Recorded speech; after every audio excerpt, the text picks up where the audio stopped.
বন্ধুরা, আজকে আমি চলে আসছি আমার শ্বশুরের কাছে গাড়ির ইঞ্জিন বাঁধাইতেছে কীভাবে দেখার জন্য।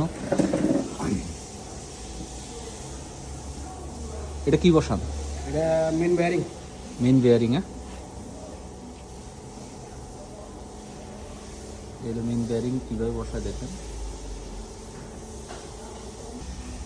মেইন বেয়ারিং বসানো শেষ, এরপরে অয়েল দিছে ওকে একটু। হ্যাঁ,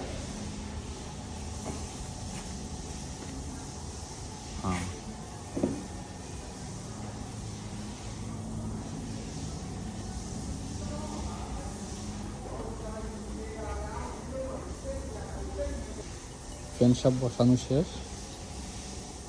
এখন এটা কি লাগাইতেছেন? এটা হলো ব্যালেন্স সব বেয়ারিং। ও, balance system survey.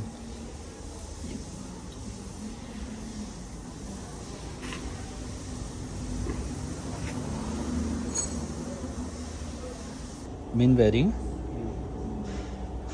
Main bearing কীভাবে লাগায় এটা দেখেন। সবচেয়ে মজার কথা হলো যে আমার শ্বশুর মালয়েশিয়া আজকে 19 বছর। 19 বছরে এই ব্যাংকেলে নতুন অবস্থা ঢুকছে। 19 বছর। আর কত বছর ব্যাংকেলে? ব্যাংকেলে 19 বছর। তো সবচেয়ে মজার বিষয় হলো এখানে আইসা কিন্তু সে কাজ শিখছে। শিখায় আজকে এই ব্যাংকেলের ফোরম্যান সে। 19 বছর একটা জায়গার মধ্যে কাজ করা, এটা আসলে সবাই করতে পারে না। তো যাক, ওনার রিজিকে আছে, উনি করতেছেন।